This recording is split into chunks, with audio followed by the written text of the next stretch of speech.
भाई दूज कब है, किस तरह से मनाना चाहिए? देखिए, कब का तो ऐसा है कि लोग हर चीज़ आजकल 2-2 मतलब तिथियाँ आ रही हैं, तो इस हिसाब से आप देख लेना। लेकिन जब भी भाई दूज हो, तो आप ज़रूर सेलिब्रेट करना, क्योंकि इस दिन कहा जाता है कि जो अकाल मृत्यु होती है भाई की, कभी भी जो अकाल मृत्यु होती है वो बच जाती है, उससे उसको छुटकारा मिलता है। साथ ही साथ कुछ ऐसे कर्म हैं जो उसने किए हैं, यानी कि कुछ उसके कर्म जो गलत हैं उनसे उनको माफ़ी मिलती है, अगर आप भाई दूज के दिन कुछ चीज़ें हैं जो करते हैं तो।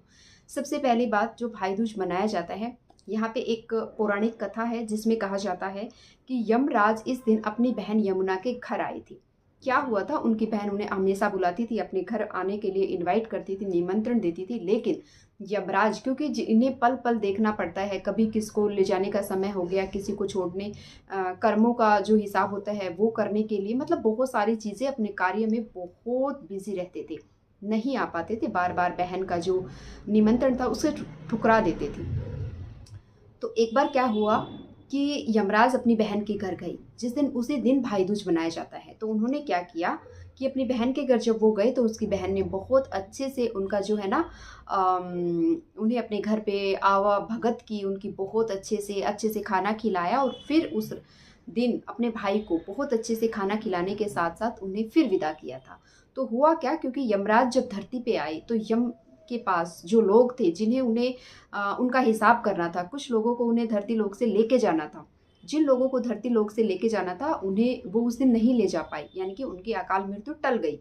इसके बाद जो लोग वहाँ पे यम के पास थे, उन्हें भी उस दिन उन्होंने छुटकारा दे दिया, जिसका जो भी था सबको छुट्टी दे के, और फिर वो धरती पे आए थे। ठीक है।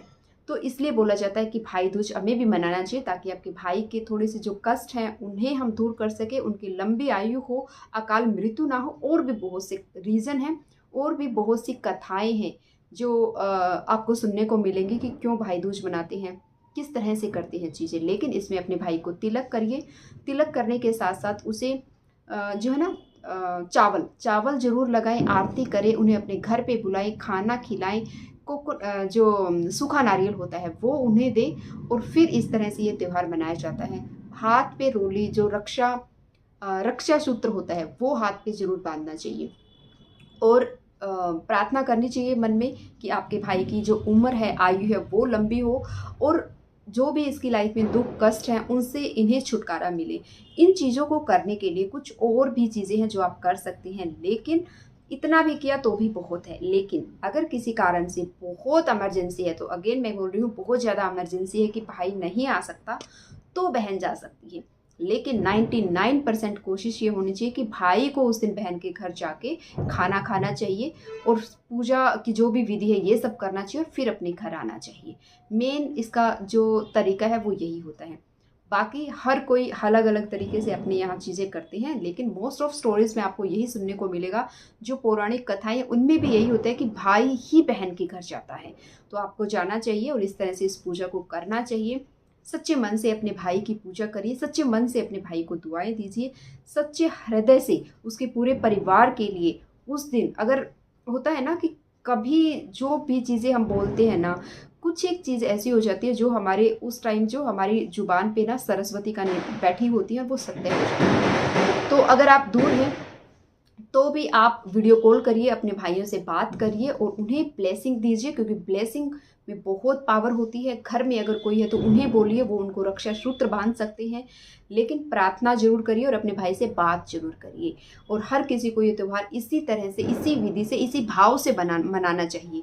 बाकी आप जो भी चीज़ें करना चाहते हैं वो अपने सामर्थ्य के हिसाब से, अपने परिस्थितियों के हिसाब से कर सकते हैं, लेकिन वहाँ पे जाएं और खाना खाएं, ये बहुत ज़रूरी है।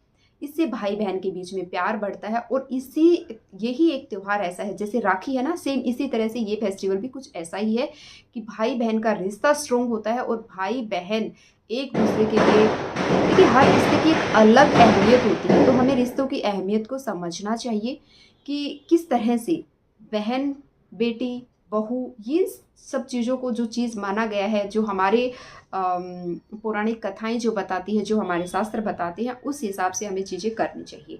इससे घर में पॉजिटिविटी आती है, और जब इस तरह की चीज़ें और इस तरह की कथाएं जब हम सुनते हैं ना, तो एक दूसरे के लिए रिस्पेक्ट हमारे मन में बढ़ जाती है कि हाँ, ये मेरी बहन है, ये मेरा भाई है।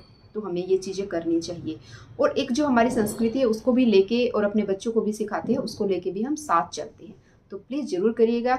इसके साथ साथ अगर आप दूर है ना, जैसा मैंने बताया, तो वीडियो कॉल करके अपने भाई से बात करिए, उसको उससे जो भी चीज़ें आपको ब्लेसिंग देनी है वो ज़रूर दीजिए। लेकिन हम दूर हैं, हम कर नहीं सकते, हम कैसे करें, हमारा नहीं बनती है, ये सब चीज़ें नहीं कर, अगर किसी कारण से बनती भी नहीं है तो भी मैं कहूँगी पूजा अपने घर में करिए, उसको याद करके ये प्रार्थनाएं ज़रूर करिए और फिर देखिए आपको किस तरह की एक संतुष्टि मिलती है। किसी के लिए थोड़ा-सा भी अनजान के लिए भी अगर हम किसी को, जैसे मैं हमेशा बोलती हूँ आपको, किसी को बस में अगर आपने सीट भी दे दी ना कि आप बैठ जाइए, आप खड़े हैं, तो भी हमें इतनी संतुष्टि होती है कि हमने कुछ किया है, मतलब कुछ अच्छा काम किया है। सेम इस तरह से यहाँ तो अपने भाई की बात होती है।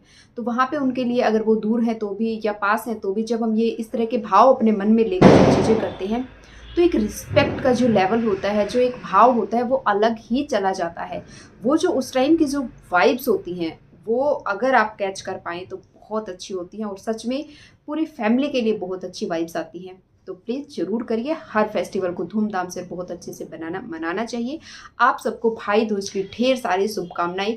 हष्ट-पुष्ट और स्वस्थ रहे आपका परिवार, आप हमेशा हँसते रहें, मुस्कुराते रहें, लेकिन कर्म अच्छे करें, क्योंकि कर्म ही एक ऐसी चीज़ है जो आप करते हैं। यहाँ पे भी कर्म ही है कि आप किस भाव से पूजा कर रहे हैं, तो यहाँ पे भी आपका कर्म ही आपके सामने आता है। तो कर्म अच्छे करेंगे तो रिजल्ट्स आपको डेफिनेटली अच्छे मिलेंगे।